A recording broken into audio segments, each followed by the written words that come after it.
Nakatayo siya sa labas ng isang mall habang hinihintay ang kaibigan niyang si Janet.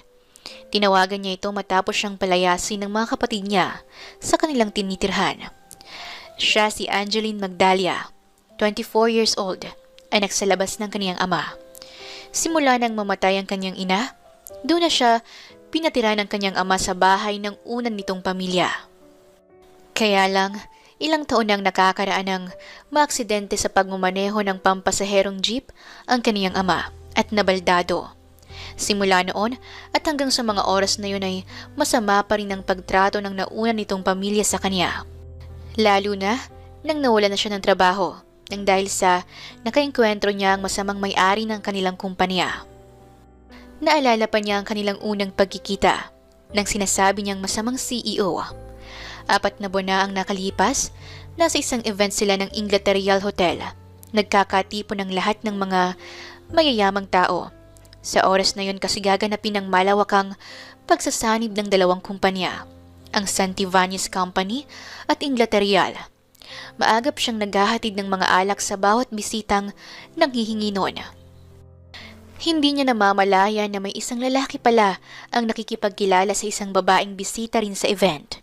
Kaya lang nang paraan na siya, ay siya namang pagharap ng lalaki. Kaya naman, natapunan niya ang puting tuxedo nito. Alam mo bang mas mahal pa sa buhay mo ang suot kong ito?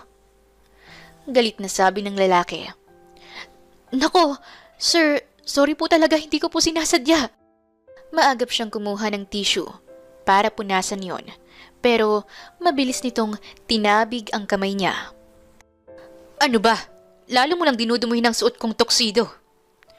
Pinagpagpa nito gamit ang kamay ang suot na puting tuxedo. Sorry po sir, paano ko po ba mababayaran yan? Nauutal pa niyang tanong sa lalaki. Sa sobrang mahal nito kahit na magpaalila ka sa akin ng 20 taon, hindi mo mababayaran to. Muling nagtaas ng boses ang lalaki. Sir, pasensya na po. Lumapit kaagad ang team leader nila na si Jeff. Ikaw ba ang team leader? Sa susunod, huwag kang kukuha ng ganitong klase ng babae. Clumsy na, tanga pa. Namilog ang bibig niya sa sobrang pagkabigla. Ano po? Kahit na 20 years akong magtrabaho, hindi pa rin kakayanin? Bakit? Ano bang materialis ang ginamit niyan sa suot mo? Ginto? Ano? Ganun ba? At sinabihan mo pa akong clumsy at tanga? Sarkastiko niyang tanong sa lalaki. Bakit? Totoo naman ah. Kung hindi, mangyayari ba to?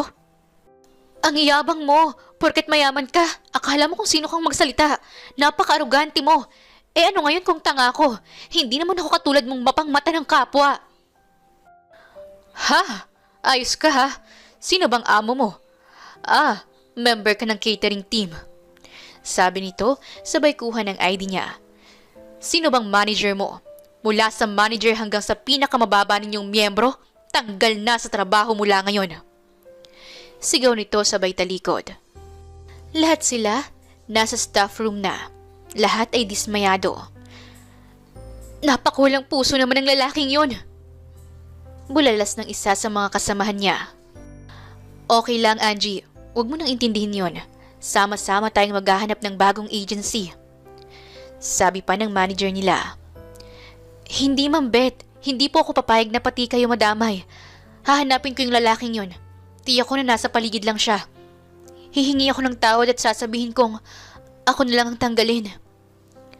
Tumayo na siya at nagmamadaling umalis upang hanapin ang binatang amo pala nila. Humantong siya sa parking lot. Nalaman niya ang modelo ng sasakyan nito ay yung pinakamahal at sikat. Naiisip niyang sana ay naroon pa yon. Isa-isa niyang sinisilip ang mga sasakyan. May isang van doon na nakita niyang tila gumagalaw. Kaya naman sinilip niya. Yun na ang sasakyan. At sinilipan niya para masigurong yun nga ang lalaking nais niyang makita. Wala siyang tigil sa kakakalampag ng sasakyan. Lumabas ka dyan! Arogante at may habang na CEO! Maya-maya ay nagbukas ito ng bintana ng sasakyan at saka siya sinilip. Ano bang problema mong babae ka? Alam mo bang inaabala mo ang pagsasex namin? Nanlaki ang mga mata niya at napatakip ng bibig. Bago pa siya makatalikod, ay nakababa na ng sasakyan ng binatang CEO. Humugot muna siya ng malalim na hininga bago humarap muli. Pwede bang wag mo nang idamay mga kasama ko? Ako na lang magre-resign. Hindi naman makatarungan kung tatanggalin mo ako dahil lang natapunan kita ng alak sa damit mo. Tutal naman puro kababuyan ang ginagawa mo sa buhay mo. Tingin ko hindi problema sa iyo yun kung madumihan ang damit mo. Nakita nga niyang nakalapag lang sa lapag ng sasakyan ang suit na yon. Yun lang ba ang sasabihin mo? Tapos ka na? Seryoso lang ang mukha nito nang magtanong. Marahan naman siyang tumango at tatalikod na sana. Hoy! Tawag nitong muli sa kanya. Kinakabahan naman siyang unti-unting napalingon. Nagulat na lang siya nang nasa harapan na niya ang binata. Okay, sige. Pagbibigyan kita. Pero sa isang kondisyon. Sabi nito. Nagulat na lang siya nang bigla na lang nitong hawakan ng dalawang kamay nito ang mukha niya at bigla na lang siyang hinalikan sa kaniyang mga labi. Mariin at hindi simpleng halik ang iginawad dito sa kanya. Mabilis naman niyang naitulak ang lalaki at saka niya pinakawala ng isang malakas na sapak. Tinamaan ang gilid ng labi ng binata. Yak! Ang baboy mo! Ew! Sigaw pa niya sabay talikod at patakbong lumayo sa kinaroroonan ng binata. Malakas na natawa si Rodolfo Inglatarial. Sa unang pagkakataon ay nasapak siya at babae pa ang nakapanakit sa kanya. Mula noon, hindi na siya nawala sa isipan ng binatang CEO. Nang umihip ang hangin ng malakas dahil kakatapos lang ng malakas na ulan, nagbalik siya sa kanyang kasalukuyan. Kinakailangan niyang makahanap ng bagong trabaho dahil nais niyang makuha ang kanyang baldadong ama at maliliit na kapatid na nasa poder ng pabayaan niyang madrasta at mga anak nitong lulong sa bisyo.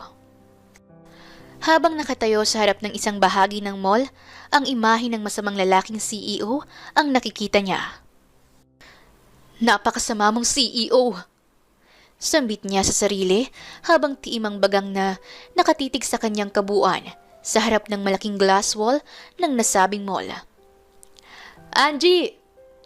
Sigaw ni Janet sa kanya na sinabayan pa ng mahinang tapik. Bahagya naman siyang nagulat.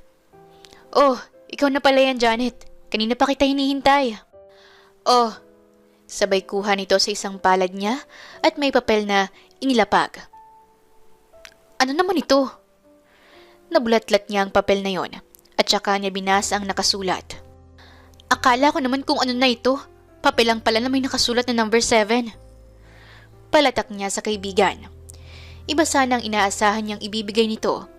Hamburger sana na may kasamang juice ang ine-expect niya mula sa kaibigan. Simula pa kasi kagabi hindi pa siya nakakakain.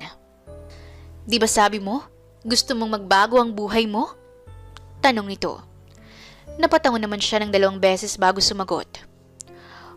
Oo, sabi pa niya nang walang pag-aalinlangan. Yun naman talagang gusto niya, ang magbago ang buhay niya. Kaya lang, hindi niya alam kung paano at saan siya magsisimula. Kaya nga tara na sa loob, pakakainin muna kita bago natin puntahan ang makakapagpabago ng buhay mo. Sabi pa nitong kumindat pa sa kanya at saka siya inakbayan at patangay na isinama sa loob ng mall. Humantong muna sila sa isang fast food chain. Umorder ng pagkain at muling nag-usap habang kinakain ng mga nasa harap nila. Si Janet naman ay nakangiting tinitingnan lang siya habang kumakain. Mukhang nagutom ka ha. Siya nga pala. Bakit ka ba umalis sa trabaho mo? Napag-initan ako ng CEO. Natabig ko siya at natapunan ng alak sa event. Nagalit siya dahil doon. Lahat kami sa team ng catering, pinapasisante niya. Alam mo naman ako, ayokong may madamay na iba dahil sa kapalpakan ko. Kaya naman sinugod ko siya. Naimwestra pa niya ang isang kamay pasuntok sa hangin habang ngumunguya ng pagkain. At sinabi kong ako na lang ang magre-resign kaysa madamay pa silang lahat. Paliwanag pa niya sa kaibigan.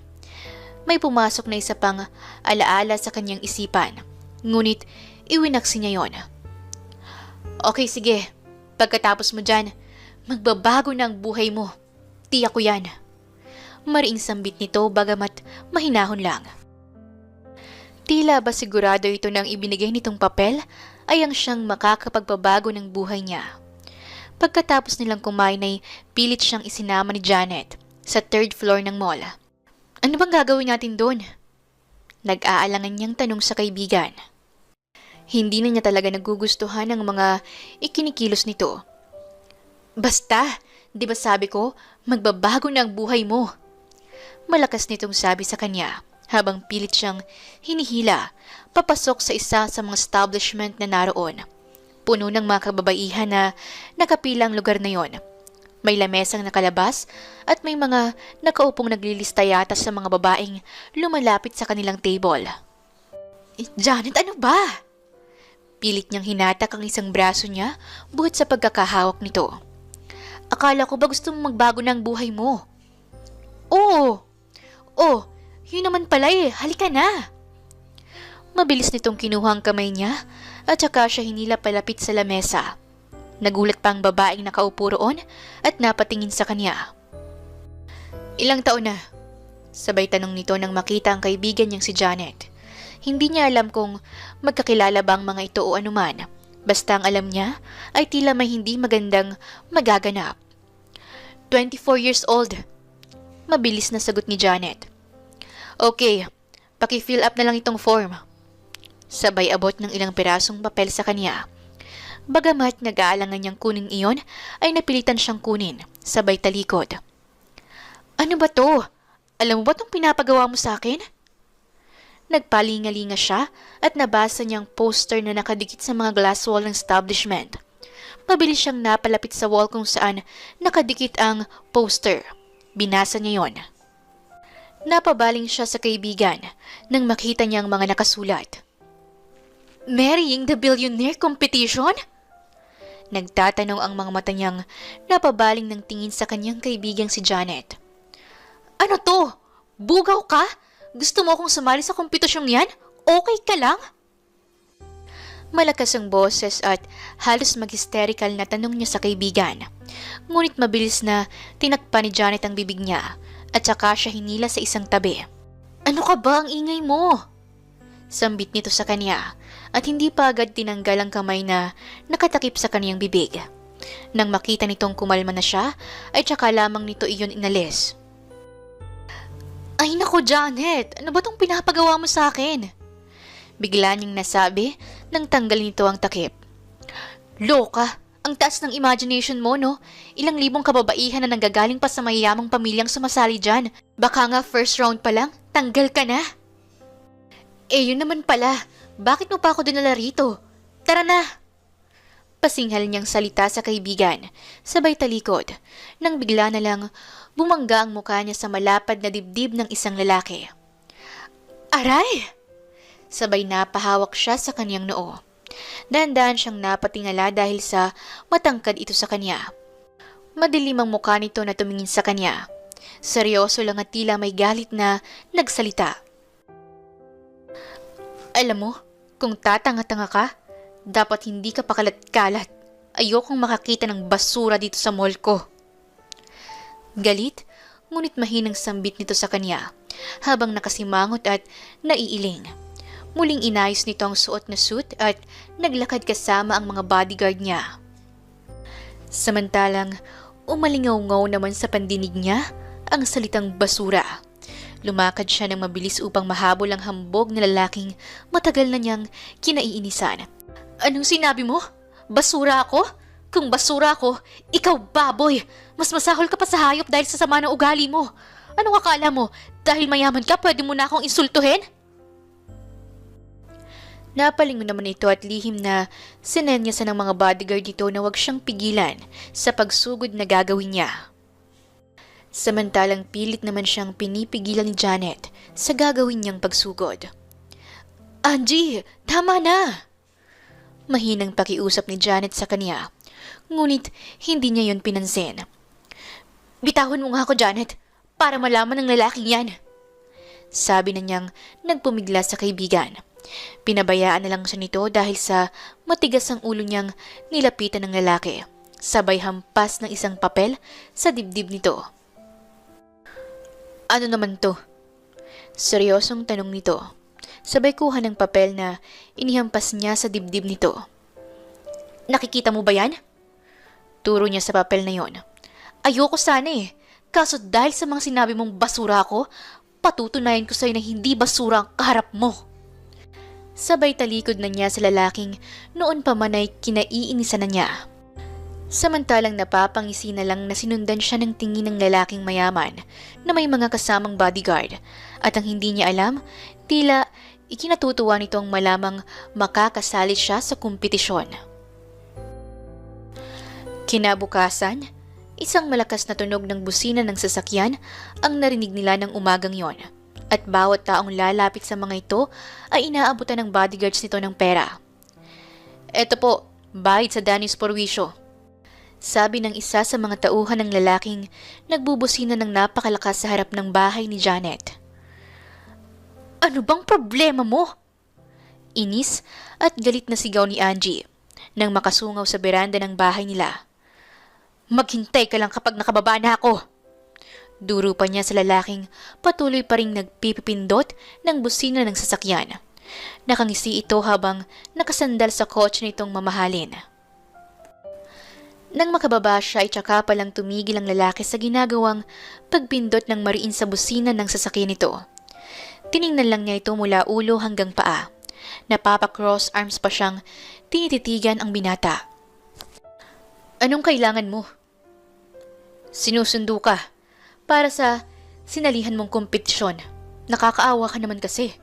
Sa lahat ng kandidata, ikaw lang ang poor. Lahat sila may sariling sasakyan at nanggaling sa magandang pamilya. Isinuksok ang dalawang kamay sa magkabilang gilid ng suot na pants. Naiinsulto naman siyang nagbaba ng tingin. Napabaling na lang sa ibang direksyon ang tingin niya at naghahanap siya ng idadahilan. Ah, ganun ba? Huwag kang mag-alala. Ako naman ang mananalo sa lahat, kaya yayaman din ako balang araw. Singhal niya naman sa lalaki upang itago ang pagkapahiya niya. Dahil tulad nga ng sinabi nito, mahirap lang siya at sa lahat ng mga kandidata, siya ang walang sinasabi sa buhay. Pero ganun pa man, alam niya pa rin makakaya niya yon. Para sabihin ko sa'yo, wala naman akong balak at kabalak-balak na manalo sa kompetisyong yon. Nakataas ang noo habang pinakatititigan niya ang binata para makita nito na hindi siya nagsisinungaling. Kailangan ko lang yung consolation prize sa 200K. Sumakay ka na. Huwag ka nang magdahilan pa. Kasi alam mo, nakakainis lang marinig ang mga dahilan mo. Utos nito sa kanya. Kukunin ko lang ang mga gamit ko. Akma pa siyang tatalikod. Ngunit binuhat na siya ni Rodolfo. Papasok ng sasakyan nito. Ano ba? Bakit mo ako pinasok dito? Hindi ba pwedeng kukunin ko lang ang mga gamit ko? Tanong niyang pasigaw sa lalaki. Anong klaseng basura bang dadalhin mo? Ibibilin lang kita. Let's go. Utos nito sa driver. At mabilis na pinaandar ng driver ang sasakyan. Nakita naman niya ang kaibigan niyang kumakaway sa kanya. Ang sama niyo! Hindi niyo man lang ako pinagpaalam sa kaibigan ko. Nangingilid ang luha sa kanyang mga mata. Ngunit pinipigilan niya ang kanyang sarili. Tinitigan niya ng masama ang lalaking katabi lang niya. It's okay. Sa tingin ko alam naman niyang ganito ang mangyayari. Sandali ka lang naman mawawala. Sabi mo, wala kang balak manalo sa contest. Talagang wala. Sino bang babaeng maatim na magpakasal sa isang lalaking tulad mo? Asal baboy. Ang sama ng ugali mo. Isa kang lalaking arugante, napakatas ng tingin sa sarili, na akala mo porke mayaman ka, makukuha mo ng lahat sa mundo. Pwes, dyan ka nagkakamali. Sigaw pa niya, at halos mag-hysterical nang nagsisisigaw sa loob ng sasakyan. Pwede bang manahimik ka? Naririndi na ako sa bibig mo. Ako lang ang magdidesisyon kung sino ang mananalo at hindi. Kung gusto mong matanggal, magpakabait ka. Kasi kapag nainis ako sa'yo, baka pahirapan pa kita bago ka makaalis sa poder ko. Mariing pagbabanta ng binata sa kanya. Dahil doon, natahimik na lang siya. Tila isang malaking pagkakamali ang nagawa niya na sumali sa patimpalak na yon. Para silang manlalaro sa isang dirty game na hindi maaring umatras sa laban. Hindi ka lang pala mayabang ano? Ubod ka pa ng arugante. Sige, bahala ka sa buhay mo. Basta gagawin ko ang lahat para makick out ako sa competition mo. Ngumisilang ang CEO at napahalukip-kip ng mga kamay sa tapat ng dibdib.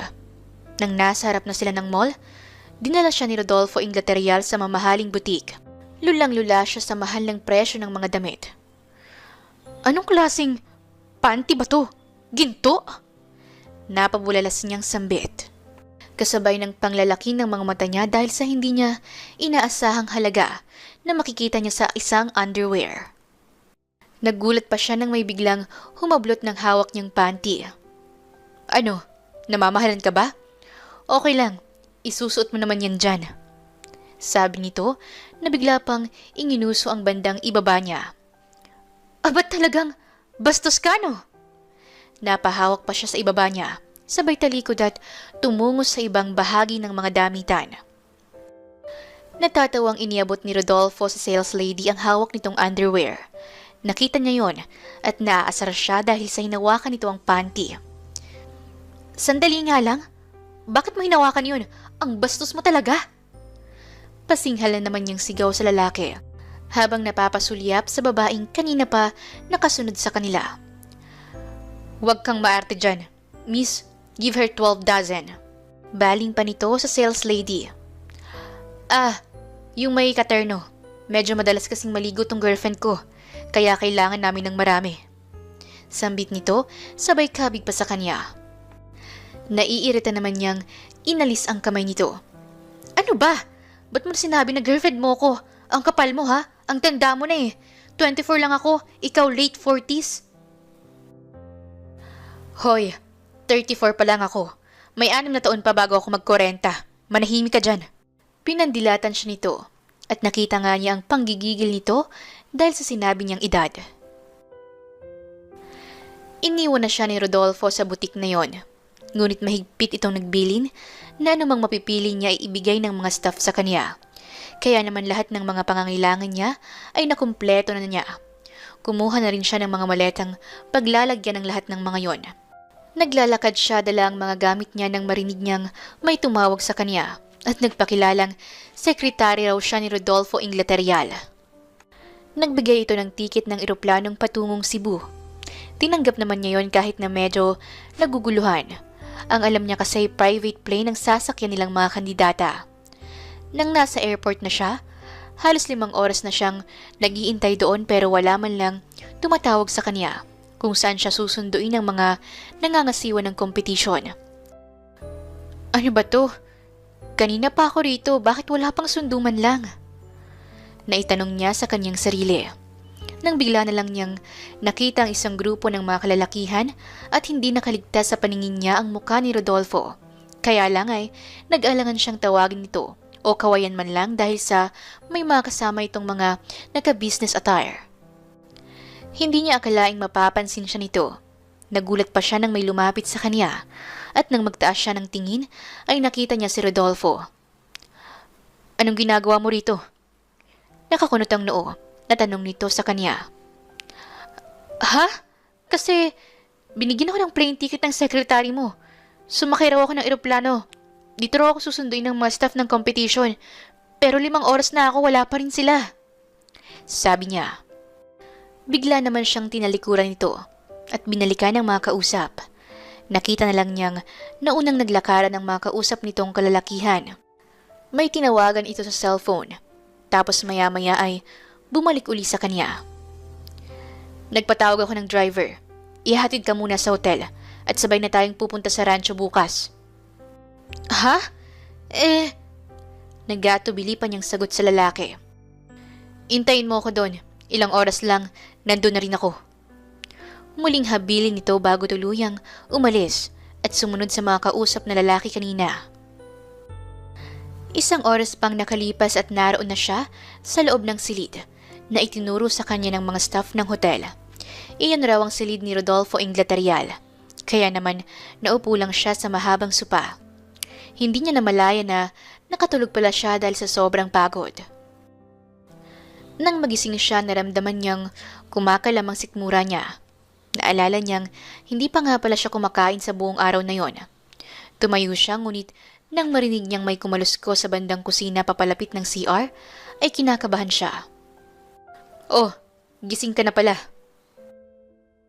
Napasinok siya at natakpan niyang bigla ang kanyang bibig.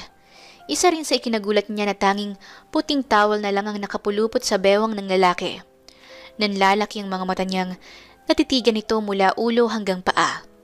Sinikap niyang makabawi sa pagkabigla. Oo, sagot lang niya. Bakit? Ngayon ka lang ba nakakita ng magandang lalaki na may magandang pangangatawan? Napapangising tanong ni Rodolfo at ipinatong pa ang dalawang mga kamay sa sariling bewang. Naumid naman siya at napalunok ng laway. Hindi naman niya may pagkakaila na sobra siyang nagulat nang makita ang binata.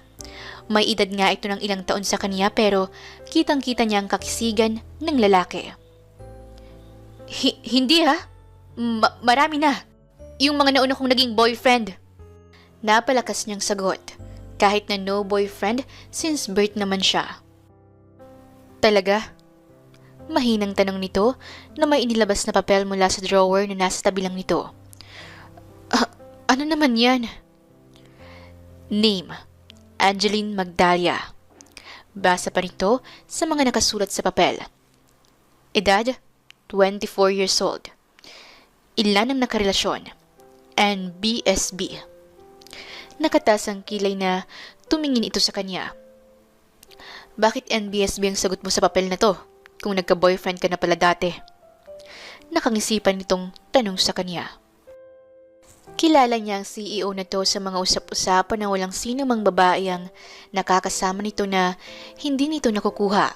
Kaya naman, ang pagkabog ng puso niya ay tila walang tigil. Lalo pa at nasa ganong ayos ang binata. Pumasok rin sa alaala niya ang nakaraang pagkikita nila. Mayroon itong kasex sa loob ng sasakyan. Mabilis siyang napatalikod at bumalik na sa sopa na kinauupuan niya kanina. Ang gutom na nararamdaman niya ay panandalian niyang nakalimutan. Lumipas pa ang ilang oras ay hindi pa rin nagbibihis ang binata. Nakita niyang nagsuot lang ito ng bathrobe. Wala ka bang balak na magbihis? Respeto naman, may kasama kang ibang tao at babae pa ako. Ano ba yan? Naturing ng CEO, wala yatang manners. Singhal pa niya, habang pinapaypay ang dulo ng mga daliri niya sa tapat ng kaniyang muka. Bakit? May nararamdaman ka bang kakaiba? Alam mo dapat nga magpasalamat ka eh. Kasi yung mga kasama mo, magsisimula pa lang ng game para makapunto sa akin. Ikaw eto, pwedeng-pwede ka nang makascore. Nagmamalaki pa nitong sabi sa kanya at humarap pa sa kanya nang may nakakalokong ngiti at nakakapasong mga tingin. Namilog naman ang bibig niya at ang mga mata dahil sa mga narinig niya, para bang mas lumakas ang kubog ng dibdib niya at umaapuhap siya ng hangin sa kaniyang paligid. Alam mo, gutom lang yan. Hindi naman sa nagdedemand ako pero kasi nagugutom na ako. Ikaw ba hindi? Natanong na lang niya para baguhin ang usapan at ibahin ang ambience ng paligid nila. Sige, pero mag-shower ka muna. Pagkatapos mong mag-shower, nakahanda na siguro ang pagkain. Sagot naman ito na ipinapaalala sa kaniyang pag-shower. Pinupunasan pa niya ang basang buhok niya nang makita ang mga pagkain. Natuwa naman siya at umupo na sa harap ng lamesa. Takam na takam siya at gusto na niyang kainin ang lahat ng iyon. Pero habang sinisimulan niya ang kumain, si Rodolfo ay nagbukas ng wine at nagsalin sa 2 baso. Napatigil naman siya at napatingin. May balak yata ito nasabi niya sa isipan. Bakit? Huwag mong sabihin ngayon ka lang nakakita ng wine. Wala ba sa pinanggalingan mo niyan? Nakakainsultong tanong nito sa kanya. Napapairap naman siya habang ngumunguya ng pagkaing isinubo na niya. Sa isang iglap lang ay nakatatlong hita ng manok kaagad siya. Kaya naman ang mahirinan ay nadampot kaagad niya ang basong may lamang alak. Ang yabang mo naman, porke ba mayaman ka, sa lugar mo lang may alak? Sagot niya pa habang medyo pinukpok ang dibdib, para lang mapababa ang kinain. Sabay muling dumampot ng isa pang hita ng manok. Grabe ka palang kumain, daig mo pa ang construction worker ibang klase. Mabuti sana kung pagdating sa kama, mala construction worker ka din. Napapabuga pa ito ng hangin bago tuluyang ininom ang basong may lamang alak din. Bakit? Lalaki ba ang gusto mong makasama sa kama? Inosente naman niyang naitanong sa binata. Muntik na itong mapabunghalit ng tawa, kaya lang ay napigilan ito. Hindi ito makapaniwala na NBSB talaga ang kaharap nito. Samantalang hindi niya akalaing ang alak na yon na kanyang iniinom ay tila ba magiging parang juice lang sa kanya. Dahil habang kumakain siya, ay nasasarapan na rin siyang inumin yon. At dahil sa hindi naman siya manginginom, ilang sandali lang ay nalasing na siya at nakasubsob na ang mukha niya sa mesa. Hay, ano ba yan? Ang bilis mo palang malasing. Nasabi ni Rodolfo. Tumayo naman ito para itayo siya at alalayan patungo sa lababo. Ano ba? Sabi niyang nagtataka kung bakit pa siya pinapatayo ng binata. Mag-toothbrush ka nga muna. Ayokong tumabi sa babaeng amoy alak. Sambit nito sa kanya. Ngunit dala ng kalasingan ay hindi na niya magawa pang iangat ang mga kamay niya. Hindi niya namamalayang ito na pala ang nag-toothbrush ng ngipin niya.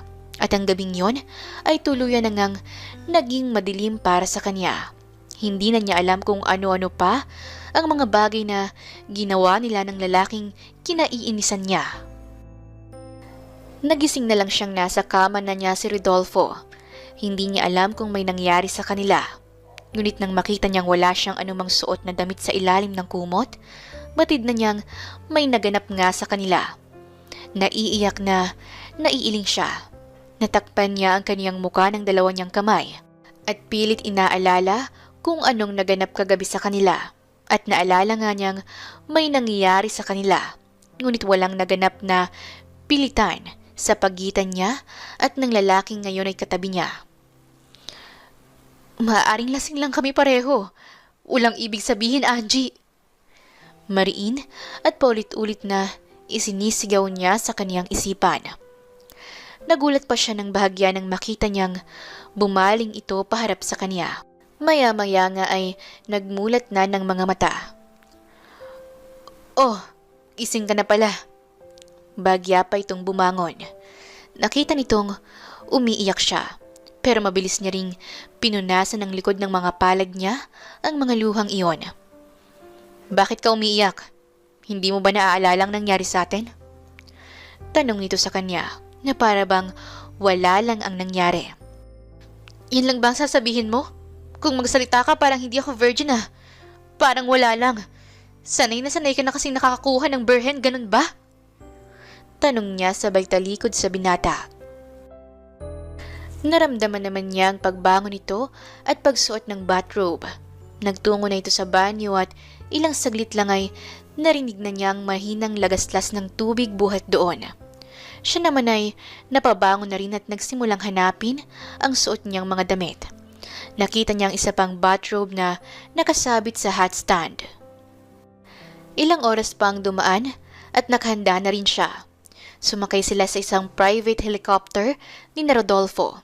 Kaya naman halos kalahating oras lang ay nasa Rancho Inglaterreal na sila. Okay ka lang? Mukha ba akong okay? Sarkastiko niyang sagot. Kasabay noon ay naisipan niyang sabihin ang isang bagay. Pwede bang ilihim mo na lang ang naganap? O kalimutan mo na lang? Tutal sa isang linggo may elimination na. Alam kong isa ako sa matatanggal. So okay lang sa'yong matanggal sa kompetisyon kahit na alam mong may nangyari na sa atin? Napapakamot si Rodolfo sa sariling baba nito. Tinitigan lang niya ito at iniisip niya kung ano bang gusto nitong mangyari. Bakit? Anong gusto mo pagdating doon? Ipagsigawan ko na nagalaw mo ko? Para ano? Para lalong maging masama ang tingin sa akin ng lahat? Ikaw rin naman ang mapupulaan. Reputasyon mo rin naman ang masisira. Mahina, ngunit mariin ang mga salita niya. Napapatango na lang ang binata sa mga sinabi niya. Bagamat kita niya na may hindi ito nagustuhan sa mga sinabi niya. Pagkarating nila sa rancho, una siyang dinala sa mansyon sa Buluwagan, kung saan nagkakatipo na ang mga natitirang kandidata. Ilang matatalim na mga mata ang nakita niyang nakatingin sa kanya. Alam niyang mapag-iinitan siya, pero ang tanging niya lang ginawa ay ngumiti ng simple. Bagamat pansin niya na hindi siya gusto ng mga nakararami. Okay mga girls, siya si Angeline Magdalia, short for Angie. Na-delayed siyang dumating kasi may nagbigay sa kanya ng ticket at niloko siyang sa airport ang sunduan. Paliwanag pa ni Auntie Jane, ang tiyahin ni Rodolfo, na nangangasiwa at nakaisip ng patimpalak na yon. Nangangamba kasi ito na mawala ng tagapagmana ang kanilang korporasyon dahil nga sa wala pang asawa si Rodolfo sa edad na 34. Paano naman yon? Talaga bang nakalusot siya sa screening? Dapat sa 100 na natanggal kasama na siya, di ba? Nakatas pa ang kilay na tanong ni Isabel.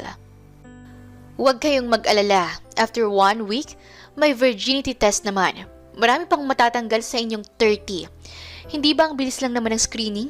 Ang matitirang 10 babae, sila ang may napakalaking chance na makuha o mapili ni Rodolfo na maging asawa niya.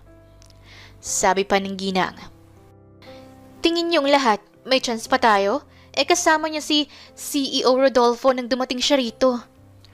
Bulong naman ni Mia, isa sa mga babaeng kandidata. Yun lang ang hindi natin alam, kung anong milagro ang ginawa ng babaeng yan. Sabi naman ni Sylvia. Kayo kasi, bakit niyo pa siya iniligaw? Ayan tuloy, si CEO pang nakakuha sa kanya at tumulong. Sabat rin ni Jenna. Habang nagkukumpulan ng lahat, hindi naman niya malaman kung anong klaseng kapalpakan ang dapat niyang gawin para matanggal na siya kaagad. Naisip niya ngang may virginity test sila. Sasabihin niyang siya ang unang i-assign na ma-check ng mga manggagamot. At kung malalaman na hindi na siya birhen, ay tiyak na paaalisin na siya. Makukuha niya kahit papaano ang consolation prize na 1 million. Yun lang naman ang gusto niya. Kasi nais niyang makuha ang tatay niya at makapagsimula ng bagong buhay. Alam niyang hindi yun sapat pero pwede nang pagsimula kahit napapaano. 1 million ang prize para sa mga umabot sa ganoong katagal na round. Isang kompetisyong wala silang gagawin kundi ang magpaganda at gawin ng lahat para mapansin ng CEO. 3 buwan na maglalagi sa lugar na yon ng CEO na si Rodolfo. Para mas makilala niya ang mga kababaihan. Bawat isa ay isasama niya sa date o ang tinatawag na pamamasyal at sa iba pang mga gawain. Sa huling round, na ibibigay ng kandidata ang kaniyang pagkababae, ewan ko lang kung pagkatapos nun ano nang mangyayari. Saad ni Rebecca sa kanya, isa sa mga babaeng nakakausap niya. Sila yung mga simple lang na mga babae. Kaya naman, yung mga yun ang naging kalapit niya. Ano? Paano kung hindi naman mapili? Sa tingin mo, gagalawin pa rin ng lalaking yun yung babae? Napapatangan niyang tanong sa dalagang kasama. Oo naman, alam mo naman na kilala siya sa ganun. Matinik sa babae. Kaya, tiyak yun. Sagot ni Rebecca. Huwag kang mag-alala. Insured naman tayong lahat. Kung aabot pa tayo sa round na yon, insured tayo. Mabuntis tayo o hindi, may lifetime na sustento tayo. Habang buhay niya tayong sustentuhan para tayong mga asawa ng hari nung unang panahon sa mga napapanood kong drama. Tila kinilig namang salita pa ni Annette. Napapabuntong hininga na lang siya sa mga weirdong babae at nakadama rin siya ng awa. Ganon na ba kahirap ang buhay at nagagawa nilang pumayag sa ganoong kondisyon? Samantalang siya, binabaliwala niya ang isang gabing nangyari sa kanila. Alam niyang baliwala rin yon sa lalaking CEO. Nang sumunod na mga gabi, nagkaroon ng malaking pagtitipon. Isang grand ball na tila lahat sila ay mga prinsesang inaayusan. Lahat ay maaring isayaw ni Rodolfo para makilala niya ng lubusan. Ang suot niya ay kulay pulang evening gown na gawa sa lace. Hubog na hubog ang sexy niyang pangangatawan sa gown na yon. Tenernuhan ng mataas na takong na kulay pulang heels. Naka-lipstick rin siya ng super pula. Kaya naman lumalabas talaga ang kaseksihan niya. Hindi naman niya alam na ang mga mata ni Rodolfo ay sa kanya lang nakatingin. Isang lalaki ang lumapit sa kanya para tangkain siyang ayaing sumayaw. Ngunit tumanggi siya. Wala siyang balak na makipagsayaw sa kahit na kanino. Pero hindi niya alam kung bakit ba nang lapitan siya ni Rodolfo para isayaw, para bang may magnet ang mga kamay nito na napapasunod siya nang hilahin siya nito sa gitna upang magsayaw sila ng sweet dance. Habang sumasayaw sila, nakapatong ang mga kamay niya sa balikat nito at ang mga kamay naman ni Rodolfo ay nasa bewang niya. Ang mga titig nito sa kanya ay nakakapaso. Naisipan niyang itanong ang isang bagay na naglalaro sa isipan niya. Sa huling round ba, kukunin mo na lang basta ang babaeng maibigan mo? Kahit hindi mo naman gusto? Tanong niya. Oo. Sagot ng binata. Ngunit nais lang nitong makita ang reaksyon niya. Para namang tinusok ang puso niya, ngunit hindi siya nagpahalata. Bakit nga ba sa kabila ng lahat, alam naman niyang walang halaga sa binata ang mga namagitan sa kanila, dala lang ng kalasingan. Tila ba sa isang sulok ng puso niya ay umasa siya, pero simula siguro sa gabing yon, ititigil na niya ang kabaliwan. Matapos yun ay humiwalay na siya sa karamihan. Alam niyang isang malaking panaginip lang ang lahat. Para bang ang isang tulad niya ay si Cinderella. At sa pagtunog ng orasan at sa pagsapit ng hating gabi, magbabago na ang lahat. Kailan ba tutunog ang orasan? Kailan sasapit ang hating gabi para ang lahat ng ito ay mawala na? Pakiramdam ko na sa loob ako ng isang fairy tale book. Naiiyak niyang sabi sa sarili. Ano namang ginagawa mo riyan?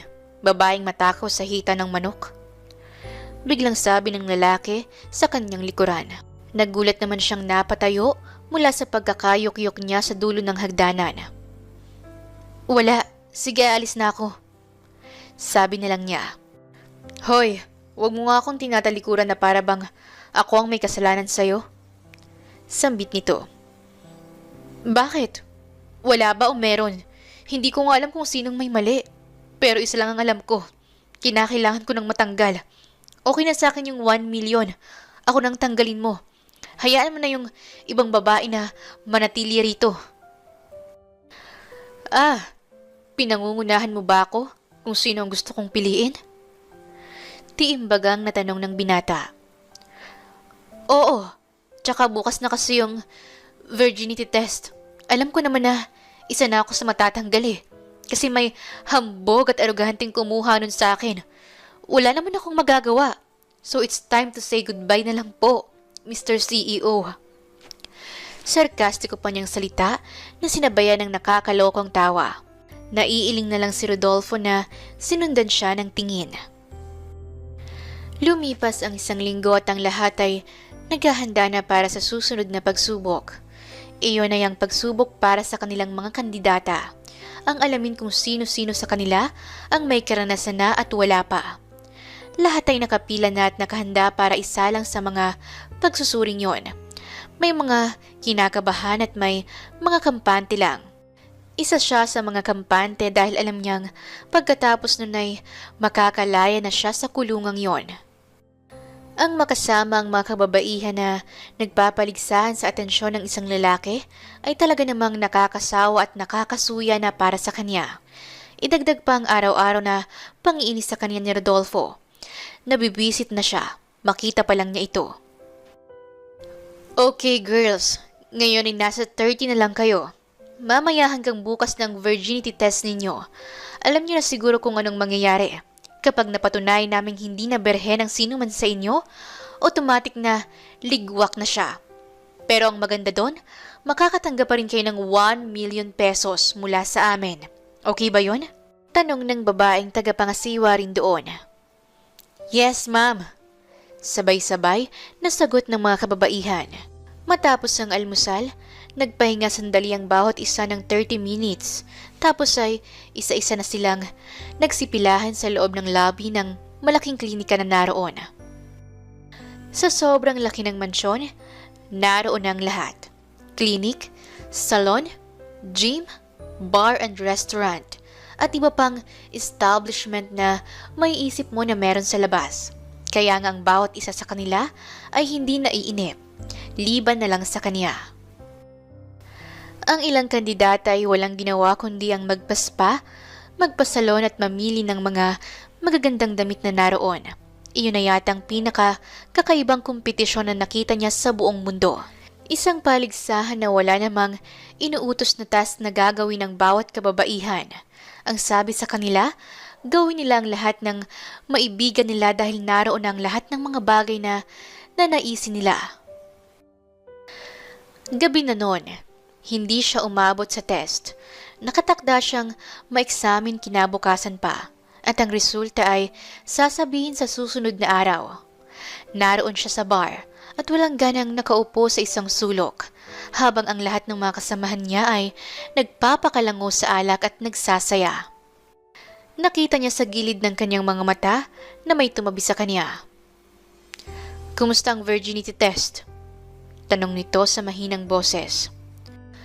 "Wala pa. Bukas pa ako. Kaya may oras ka pa para bisitin ako." Sarkastiko niyang sagot ng makilala niyang si Rodolfo Inglaterreal ang nasa tabi niya.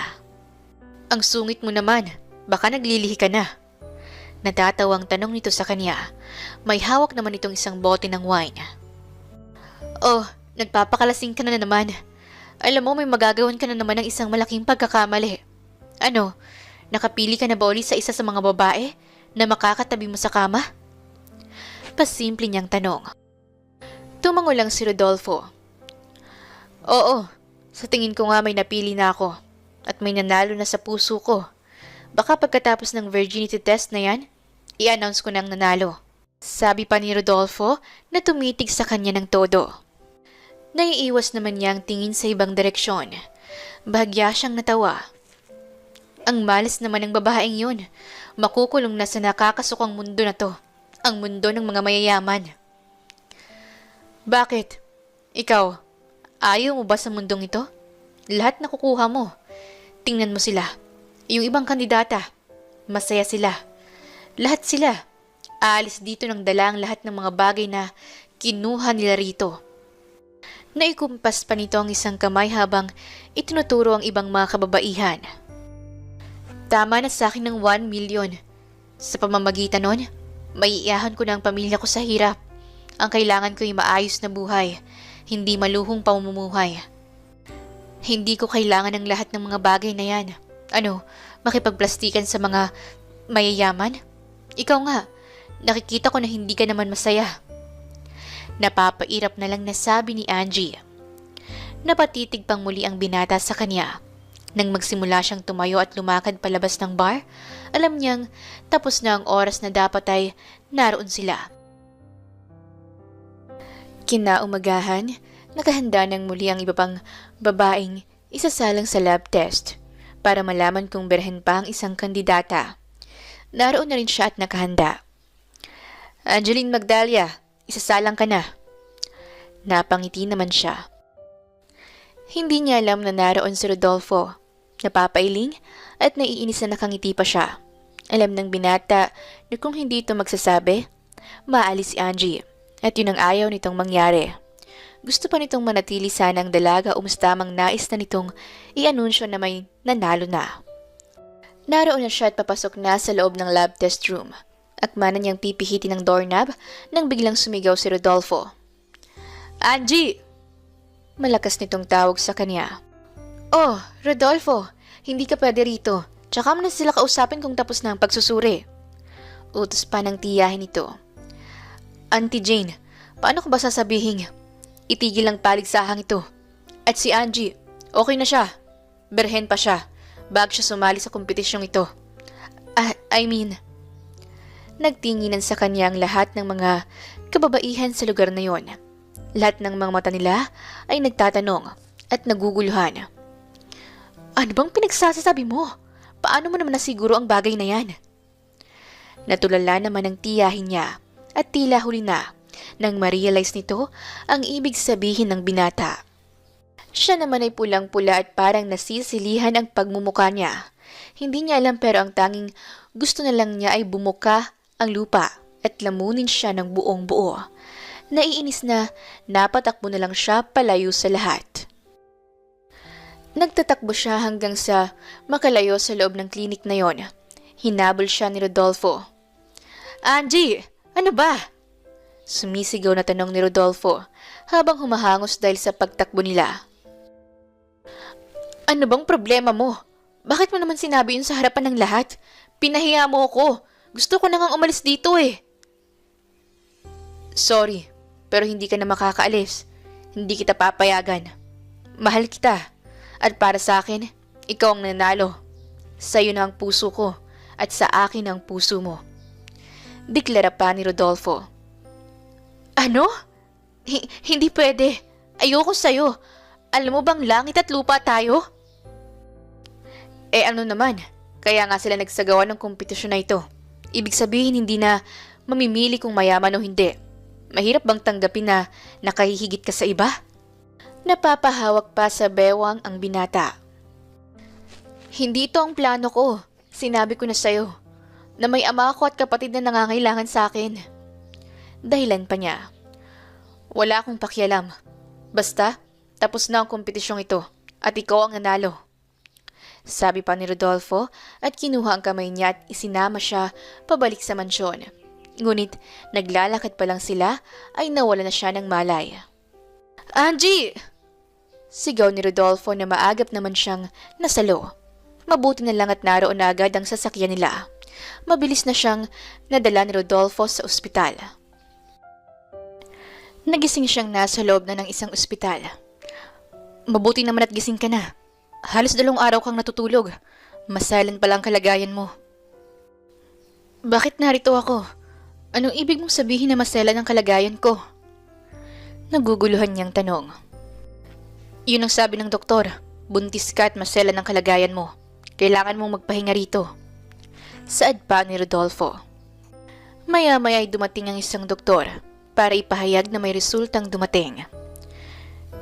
Mr. Inglaterrial, dumating na ang result. Sabi ng doktor. Sige Dok, sabihin mo ng result para marinig niya. Napahalukip-kip pa si Rodolfo. Ang resulta ay 100% po na anak niyo ang batang dinadala niya. Samantalang napabuga naman siya ng hangin at napatitig ng masama sa lalaking nakaupo malapit sa kanya. Ang kapal ng mukha mong pagdudahan ng ipinagbubuntis ko? Bakit? Sino bang nakauna sa akin? Hindi ba ikaw lang naman? Galit niyang sabi kay Rodolfo. Sige Doc, salamat sa sinabi mong result. Pakihanda ng lahat ng yan dahil isasama yan sa scoring at iba pang detalye para sa contest. Umalis ang doktor, tsaka pa lang siya hinarap ni Rodolfo.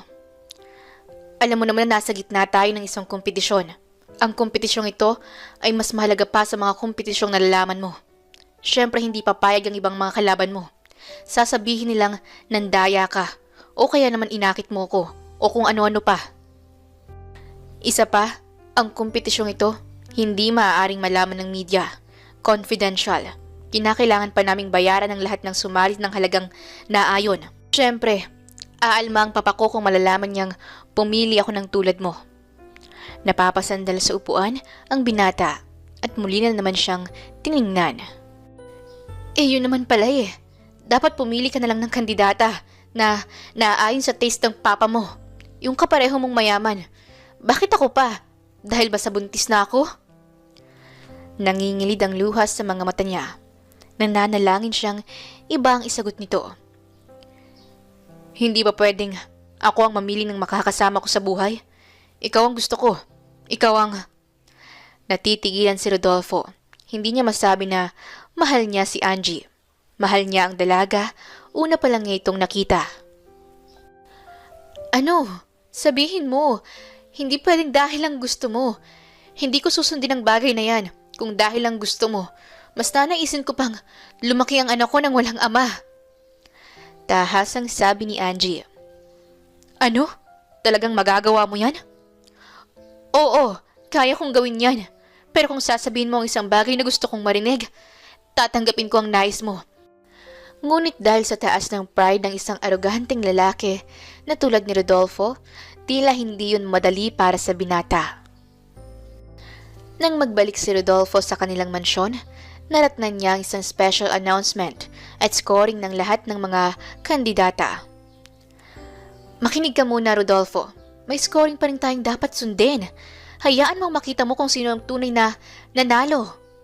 Sabi ni Auntie Jane. Naroon din ang kanyang ama, na chairman ng buo nilang kumpanya. Sige, bibigyan ko ng konting time. Umupo siya sa tabi ng kanyang papa. Sige, simula na. Isang maotoridad na salita buhat sa chairman.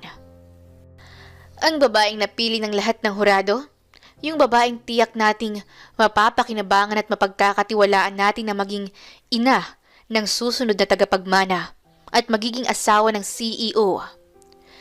Lumabas sa malaking TV monitor ang larawan ni Angie. Nanlaki ang mga mata ng mga kababaihan at maging siya ay nagulat.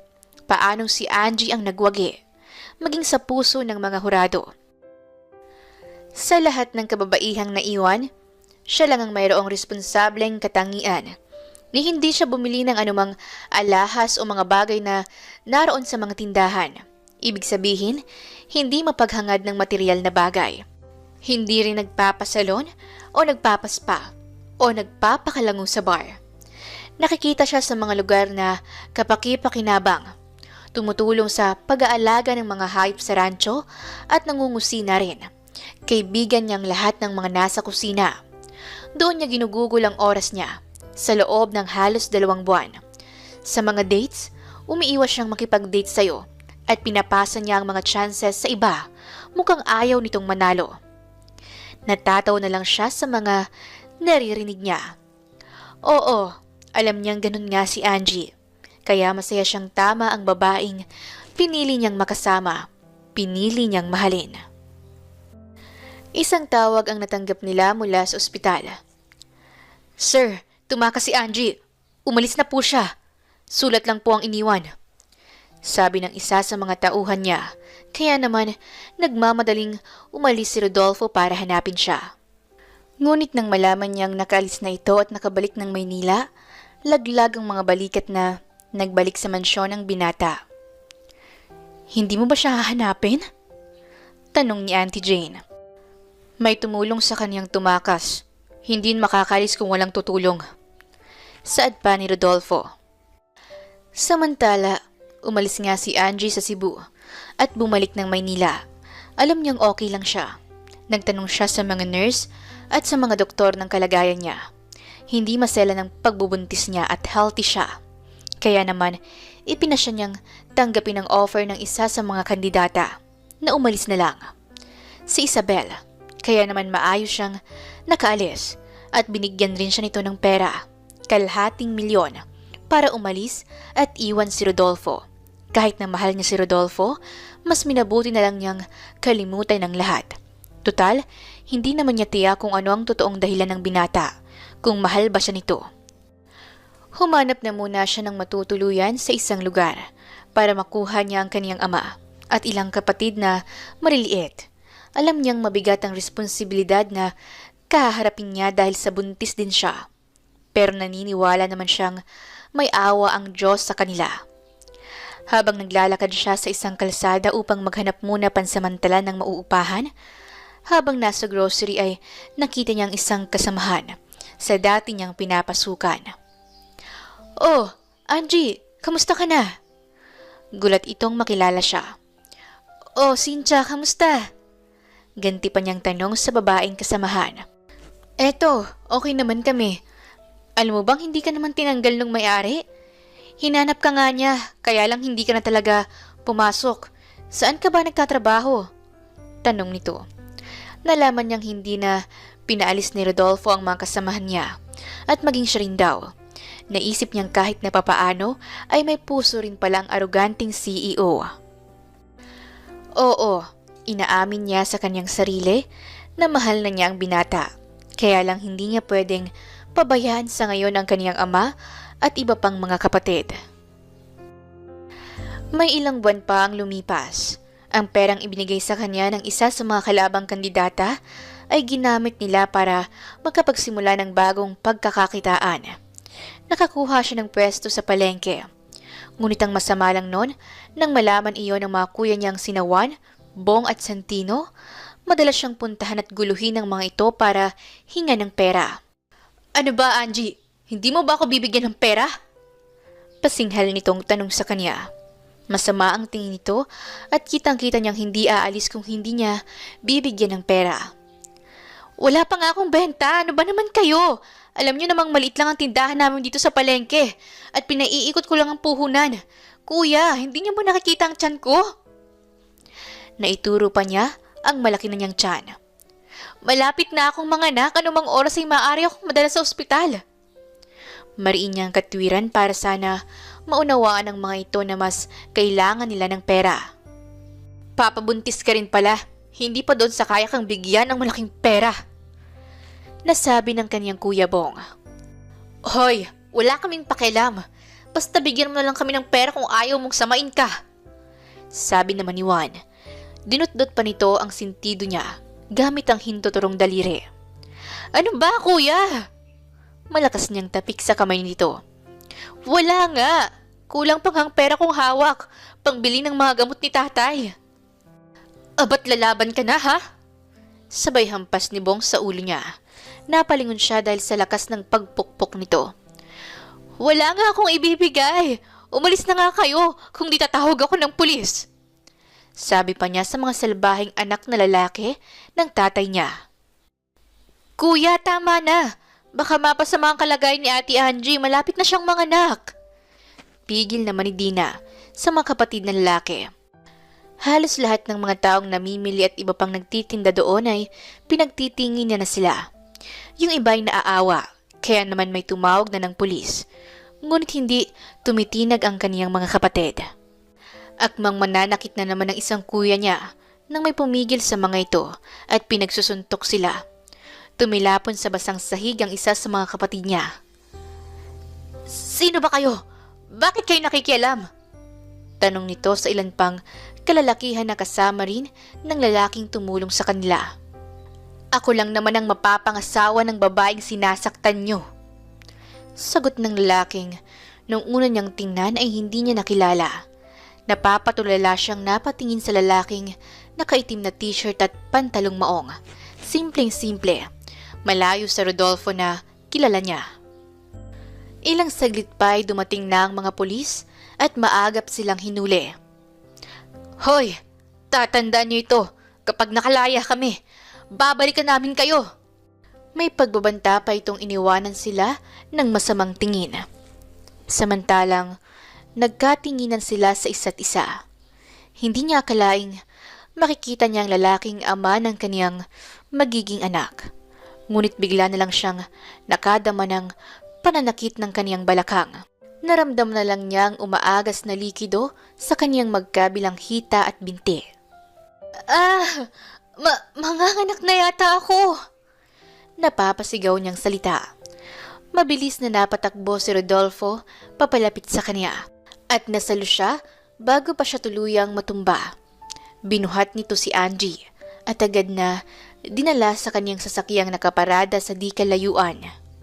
Kuya, ikaw na pong bahala kay ate! Sigaw ni Dina. Tumango na lang siya sa kapatid ni Angie at saka sinabihan ng driver niya na dalhin na sila sa pinakamalapit na ospital. Ilang oras ang nagdaan at nakarating sila sa ER ng isang private hospital na malapit lang din sa lugar na pinangyarihan. Agad namang inasikaso si Angie at dinala sa delivery room. Mabuti na lang at available ang doktor na nagpapaanak sa naturang ospital. Ilang oras lang ang nagdaan at narinig na niya mula sa labas ng delivery room ang pag-iyak ng kaniyang anak. Maya-maya ay lumabas na ang doktor na nagpaanak kay Angie. Okay naman ang anak niyo at ang asawa mo. Mamaya lang ay pwede niyo nang dalawin sa recovery room. Dok, ano nga palang gender ng anak ko? Kinakabahan niyang tanong. It's a baby boy. Mahina at payak na sagot ng doktor. Salamat, Dok. Nakamayan niya ito at masayang-masaya siyang napatalon sa tuwa. Nagpapasalamat siya na nakapagsilang ng maayos si Angie kahit pa iniwan siya nito at nahirapan sa pagbubuntis. Isang buwan na ang lumipas buhat ng makapanganak siya. Lubos na pasasalamat ang kanyang nadarama. Ngayon ay karga na niya ang kanyang anak at kasalukuyan niyang pinapa-breastfeed ang bata.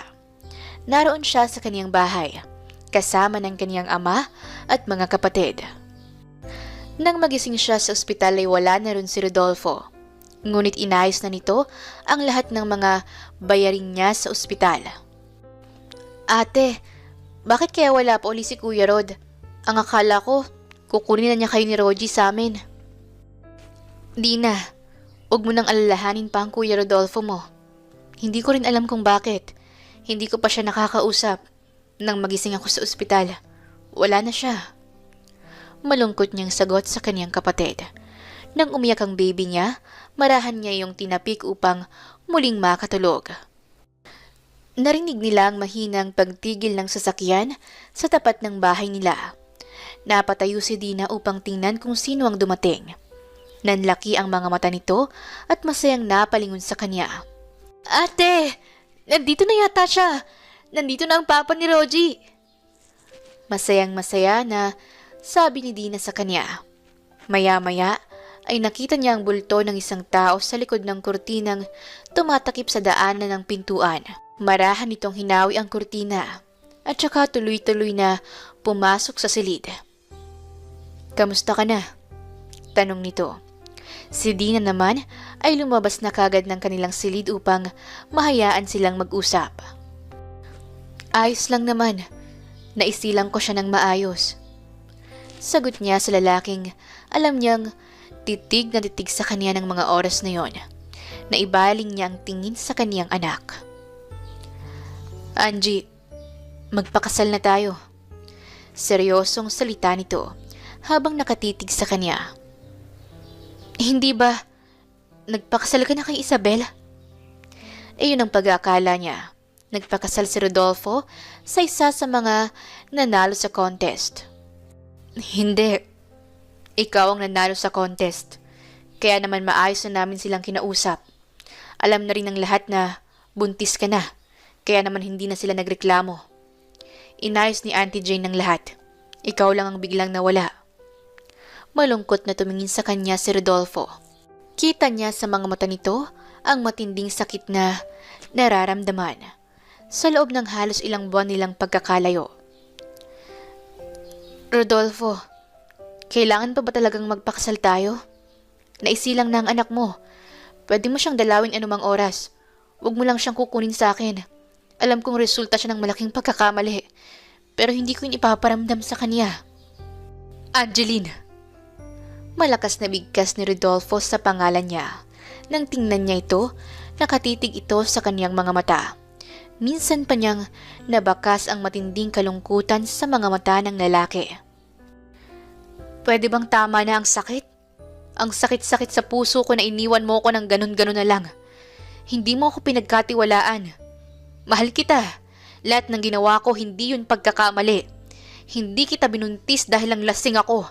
Alam ko ang lahat ng mga ginagawa ko ng oras na yun. Ikaw lang ang lasing.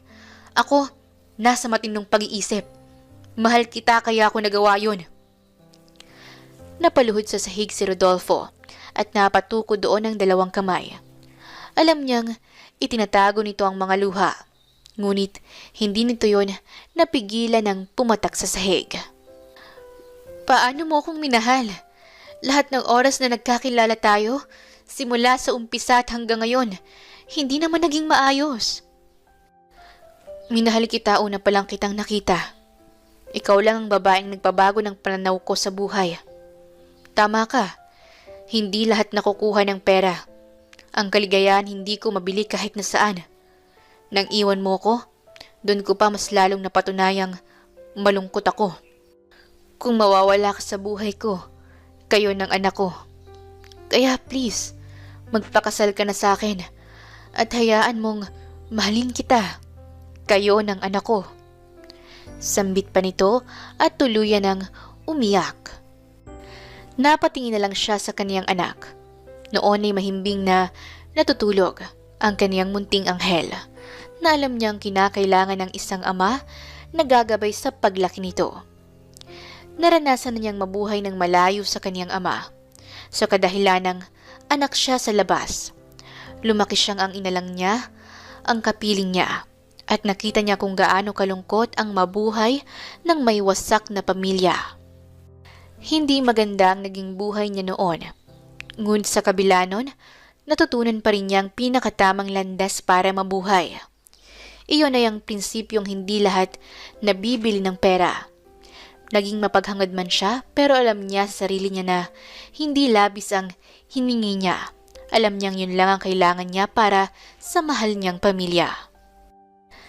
Nakikita niyang maayos ng lagay ng tatay niya at nariyan na si Dina upang umalalay sa iba pa niyang mga kapatid. Kaya naman, naisipan na niyang tanggapin ang alok ni Rodolfo. Sige, tinatanggap ko na. Magpakasal na tayo. Para sa anak natin at para magkaroon tayo ng masaya at maligayang buhay. Iyon lang ang makakaya kong ibigay para sa anak natin.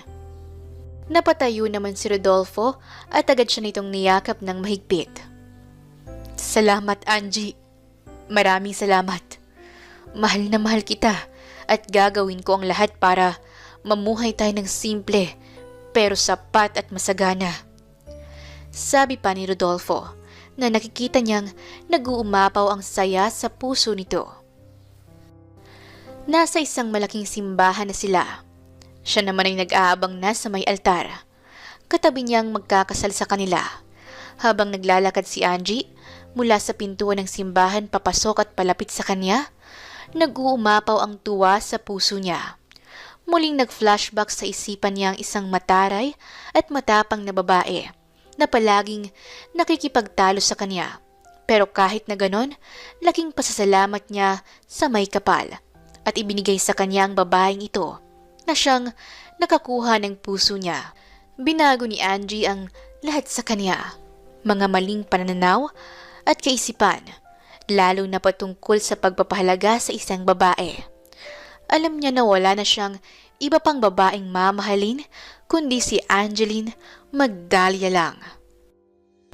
Habang naglalakad naman siya papalapit sa altar, tanaw niya si Rodolfo na alam niyang minamahal siya ng tunay.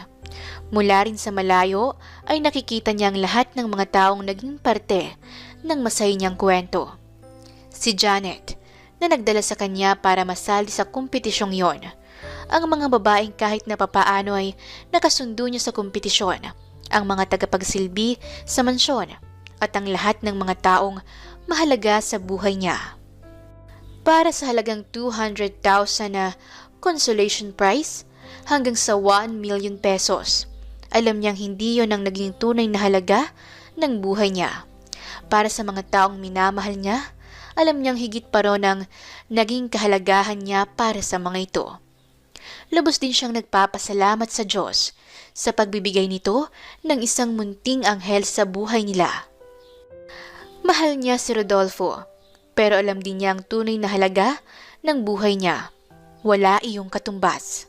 Kaya naman nagpapasalamat siya dahil natagpuan niya ang lalaking nagmahal sa kanya at nakahandang maghintay kahit na gaano pa niya katagal na naunawaan ang lahat. Makalipas ang 3 taon, masayang naghahabulan sina Rodolfo at ang anak nitong si Rogie. Daddy! Daddy! Hiyaw pa ni Rogie habang tumatakbo at hinahabol ang kaniyang ama. Halika na anak! Bilisan mo! Maaabutan mo na si Daddy! Sigaw rin ni Rodolfo sa kanyang anak na lalaki. Mabilis lang na lumipas ang panahon at nag-3 taong gulang na ang anak nila. Masaya dahil nakita nilang lumalaki ng maayos ang kanilang anak. Buntis na rin siya sa 2 nilang anak. At masaya ang lahat dahil nalaman na nila ang kasarian ng ipinagbubuntis niya. Isang babae na nais nilang pangalanan ng Angela. Wala na silang ibang hangad para sa kanilang mga anak kundi lumaking mabuting tao. Huminto na ang mag-ama sa pagtatakbuhan at naupo sa damuhan. Siya naman ay lumapit sa mga ito dala ang basket na may lamang mga pagkain. At doon ay masaya silang kumain habang pinagmamasdan ang magandang tanawin. wakas. Maraming salamat po sa inyong pakikinig at sana ay nagustuhan niyo ang kwento ni Rodolfo at Angie. Ito po si Dear Siren at hanggang sa ating muling kwento. Maraming salamat po.